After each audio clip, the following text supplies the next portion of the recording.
Okay, this video is about the quotes from the Holy Grail of Wisdom Quotes by me, Pete Rogers, in alphabetical order. We're doing Stephen King, the writer. We're also going to do Sam Kinison, the comedian, today. What was interesting about Stephen King was he missed a year of grade school due to an illness. And that year he read stacks of books and he even started writing his own comic books. And I can tell you that's a very common thing in people who develop a high level of success later in life, is that they went through a phase of prolonged loneliness during their childhood and they just read a lot. He said it was the turning point of his writing career, just sitting around home for a year, reading comic books and writing his own. I was interested in him only because I read his book on writing. I actually don't like the way he writes. I don't like horror movies and all that stuff. It's like, what's the point in all that crap? But here's a couple quotes from his book on writing. The road to hell is paved with adverbs. The story is the most important thing. You should write like telling a story. The trust of the innocent is the liar's most useful tool. And I think that's a great quote, because what I have seen is the reason why most people get chumped is because they believe that the establishment, the system, likes them. It doesn't like you. I mean, to me, it's like 2 + 2 = 4. Why is your water poisoned? Because they like you? Why is your food poisoned? Because they like you? Why is the air poisoned? Because they like you? Why do they offer treatments that have a 0% chance of cure and they don't even tell you about the ones with a 100% chance of cure? Because they like you? No. If you have to, realize that you're on your own and you're lucky, if your parents and your siblings like you. Maybe you got a couple friends. Most people are indifferent. They don't care about you. And indifference is good, then they leave you alone. But the billionaire perverts, they want depopulation. They don't care about your presence. Okay, anyway, Stephen King. I try to create sympathy for my characters and then turn the monsters loose. You should write like telling a story. The story is the most important thing. If you want to be a writer, you must do 2 things above all others. You must read a lot and write a lot. I also noticed that whatever you're writing, I think you should be reading something similar, because it's going to generate ideas. It's going to generate, you're going to want to have conversations with your friends. And a lot of times that's good material, is you have a conversation with your friends and they point out a flaw in your thinking, you improve your thinking, then you have another conversation with them or another friend, and then your thinking keeps getting more and more refined by having all those conversations. Okay. What I want most is resonance, something that will stay with the reader after he puts the book down. And I would say that's usually emotion. A big AO, academic orgasm, great new idea, helps. But a lot of times, too, it's just you sort of hit the key point with an emotional component to it. The emotion sticks more than the facts. But, when you break open a new thing in factual medicine and nutrition, that's good. Okay. When it comes to the past, everyone writes fiction. Books are the perfect entertainment. No commercials, no batteries, hours of enjoyment for each dollar spent.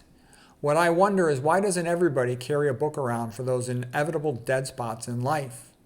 Reading is the creative center of a writer's life. Yeah, I've talked about that before, the magic bathroom. You have a little table in your bathroom. You can read, every day, every time you go in there.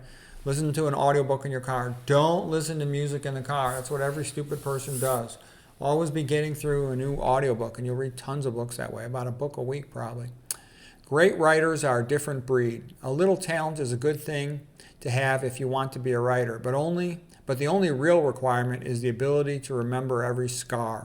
Yeah, every experience in your life is, potential material for writing somewhere. When I have friends that'll talk to me, and that'll give me an idea in the daytime, because they'll capture some interesting moment.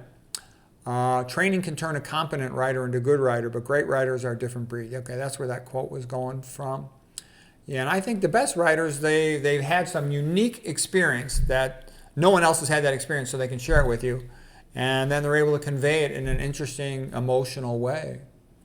Okay. Okay, next we'll do Barbara Kingsolver. She's also a writer. She says, if you write a nonfiction book, be prepared for legions of readers who are going to doubt your fact. But when you write a novel, get ready for the world to assume that every word is true. School is about 2 parts ABCs and 50 parts where do I stand in the great pecking order of mankind. Okay, Now the big one for today, Sam Kinison. He lived from 1953 to 1992. Sam Kinison was the funniest comedian who ever lived. There's been a lot of great comedians, but he's the best one. Just watch his shows and how he varies his speed, his pitch, his volume, his cadence. He builds to a crescendo. And he took a long time. It was Rodney Dangerfield who gave him his big break, had him on the Rodney Dangerfield show. And then after that, then he got on the Johnny Carson show and some other stuff. He walks around, he's kind of funny looking, he dresses kind of funny, he uses his microphone as a prop. Lots of profanity. Let's see. His humor is self-deprecating, rebellious, taboo. He mocks many sacred cows. Yeah, you need free speech to have good comedians, so they're allowed to talk. He's kind of like what Handel is to music, is that building to crescendo is what he was with his comedy. He says, women, if you like something, why don't you tell us? You tell your friends, don't you? Why don't you give us a clue? How about a effing hint? Tell us what you want and we'll do it. How can we do what you want if we don't know what to do? Tell us, we'll do it. You should see his own comedy. I don't have the emotional, dramatic voice range that he does, but he was so funny. Do you know what I used to do before I got married? Whatever I wanted. I used to make my own decisions.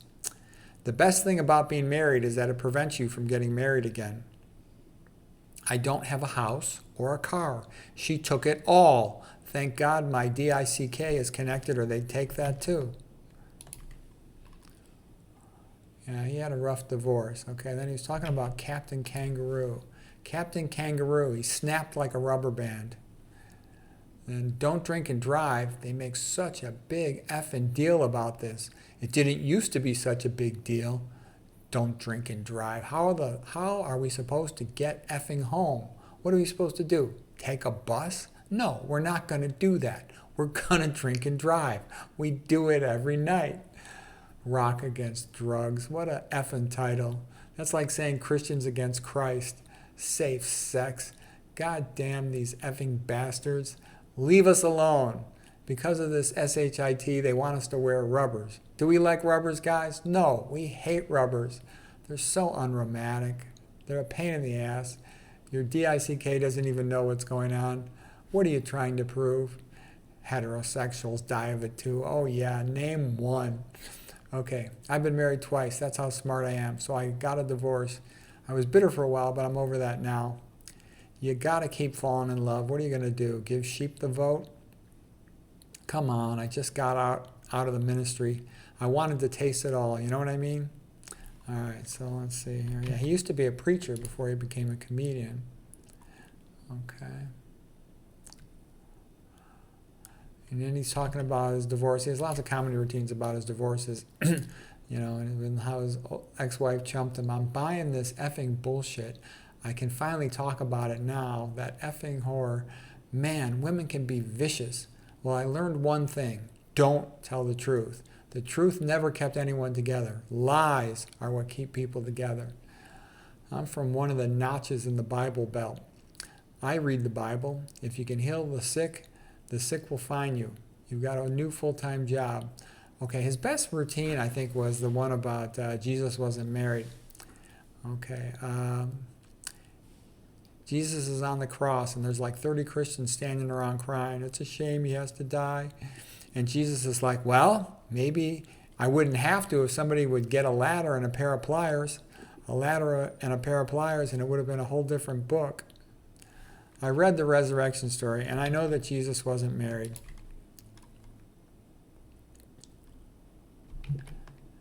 This guy never had a wife. No way. Because no wife would buy this story in 100 years. The disciples will. The believers will. But no wife would buy this effing story. Good luck. Good luck with this story. First of all, he leaves on a Friday afternoon with 12 other guys. He's gone for 3 days. No message. No way to get in touch with her.